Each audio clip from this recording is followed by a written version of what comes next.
آپ کو نہیں دکھ رہی ہے نا, ادھر کرنا پڑ رہا ہے نا, ادھر سامنے والوں کو دکھیں گی.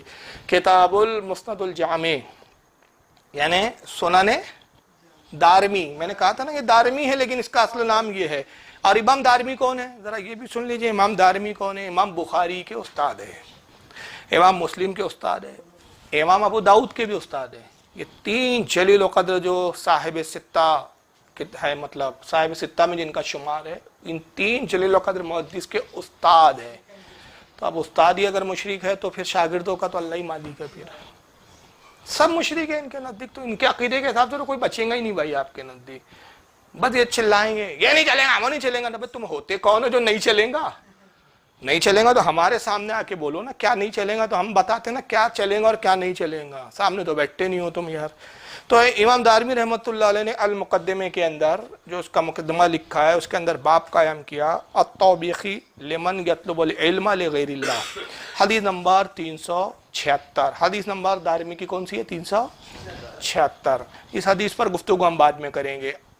عن الحسن قال, حضرت حسن سے روایت ہے. غالباً یہ حسن بصری ہے کیونکہ واضح نہیں ہے, اس کی اب شرح وغیرہ دیکھنی پڑیں گی. وقت نہیں تھا کہ میں شرح دیکھوں, تو وقت ہوتا تو میں دیکھتا کہ حسن سے ان کی کیا مراد ہے, یا امام حسن ابن علی ہے یا حسن بصری ہے. غالباً یہ امام حسن بصری ہے میرے خیال سے. تو حسن بصری سے میں وہی ترجمہ کر رہا ہوں کہ حسن بصری سے روایت ہے. وہ کہتے ہیں العلم علمان, فرماتے ہیں کہ علم دو طرح کا ہوتا ہے. علم کیا ہوتا ہے؟ ایک طرح کا نہیں ہوتا, دو طرح کا علم ہوتا ہے. فعلم فی القلب, ایک علم وہ ہوتا ہے جو دل میں ہوتا ہے, ایک قلب کا علم ہوتا ہے. فذالک العلم النافع, یہ جو دل کا علم ہے یہی اصل میں فائدہ بخش علم ہے, یہی فائدہ دینے والا ہے. تو ایک علم کون سا ہے؟ جو دل کا علم ہے. وعلم علی اللسان, اور کہتے دوسرا علم جو ہے وہ زبان کا ہے. تو زبان کا علم کون سا ہے؟ جو پڑھتے ہیں اس کو ہم زبان سے کہتے ہیں. اور جو دل کا علم ہے وہ کون سا ہے؟ وہ اللہ کی طرف سے الہام ہوتا ہے.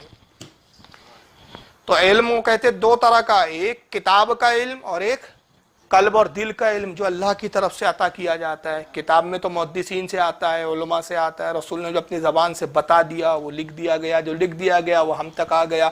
اور دل کا جو علم وہ کہاں سے آتا ہے؟ وہ اللہ کی طرف سے نزول ہوتا ہے. یہی تو سرکار تاج الاولیاء کہہ رہے ہیں, جیسا کتاب والا بولتا, جیسا دل پر الہام ہو رہا ویسا نماز پڑھتے ہیں ہم. تم ویسی پڑھتے جیسا کتاب میں لکھا ہے. تو اب امام دارمی کو بول دو بدعتی تھے. بھائی علم تو وہی ہے یہ جو کتابوں میں ہیں. ہم تو بخاری مسلم پڑھتے ہیں, ہم نے بخاری میں دیکھا کہ بھائی نماز ایسی پڑھو, صلو کما رأیتمونی اصلی, تو ہم ویسی پڑھ رہے ہیں, تو کتاب میں ہے بھائی. مگر وہ دل کا علم کا کیا ہوا؟ تو پھر تو امام دارمی بدعتی نکلے, وہ بھی بریلی ہو گئے شاید. اور پھر کہتے فذالک حجت اللہ علی ابن آدم, اور یہی وہ علم ہے جو ابن آدم پر اللہ کی طرف سے حجت ہے. یہ اللہ کی طرف سے اولاد آدم پر کیا ہے؟ حجت ہے. تو علم دو طرح کا ہوتا ہے, ایک خدا کی جانب سے دل پر قلب پر الہام ہوتا ہے, اور دوسرا جو ہے وہ کتابوں میں آتا ہے. اور کتابوں میں وہی آیا کہ حضور کہتے ہیں جیسا میں نے کہا ویسا عمل کرو, جیسا میں نے بتایا ویسا عمل کرو. اور بزرگان دین میں جو ایک طبقہ ہوتا ہے, سب نہیں کہہ رہے ہم, ہر بزرگ نہیں. پھر کہیں گے بھائی اعلیٰ حضرت تو رسول اللہ کی طرح نماز پڑھتے تھے, وہی کہیں گے وہ سالک تھے. مجذوب الگ ہوتا ہے. مجذوب کا معاملہ تو اللہ سے ڈائریکٹ لو لگا ہوا ہوتی ہے نا, اس کی بات ہی الگ ہوتی ہے.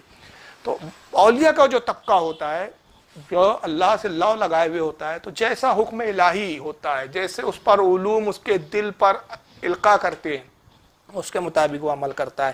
اور یہ حدیث بھی ضعیف نہیں ہے صاحب, ہو سکتا ہے پھر بیٹھ جائیں گے کہ بھائی سنن دارمی کا اب کیا حال ہے, ذرا دیکھیں اس حدیث کی صحت کیا ہے. تو بتا دو امام منذری اس حدیث کے بارے میں کہتے ہیں کہ یہ حدیث صحیح ہے. امام منذری کہہ رہے, بریلی کا کوئی مولانا نہیں کہہ رہا ہے. حافظ علی راکی بھی محدث گزرے بہت بڑے, یہ فرماتے ہیں کہ اس حدیث کی سند جید ہے. اور امام سمحودی رحمۃ اللہ علیہ فرماتے ہیں کہ اس حدیث کی سند حسن ہے. یعنی تین امام کے میں نے قول بیان کیے کہ حدیث ضعیف نہیں ہے. اور پھر کتنے علماء نے لکھا ہے, ذرا آئیے ذرا حوالے سنتے چلیں. یہ حدیث کے علم دو طرح کا ہوتا ہے, ایک نہیں ہوتا. امام دارمی کے علاوہ امام ابن مبارک بھی لائے اپنی کتاب الزہد میں. امام ابن مبارک کون ہے؟ یہ امام ابن مبارک جو ہے امام بخاری کے دادا استاد ہے. یہ سرکار امام ابو حنیفہ رضی اللہ تعالیٰ عنہ کے شاگردوں میں ہے. انہوں نے اپنی کتاب الزہد صفحہ 407 حدیث نمبر 1161 پہ لایا. امام بہقی اس حدیث کو لائے ہیں شعب الایمان جلد 2 صفحہ 294 حدیث نمبر 1825 کے تحت. امام دیلمی بھی اس حدیث کو لائے ہیں مسند الفردوس جلد نمبر 3 صفحہ 97 حدیث نمبر 4018।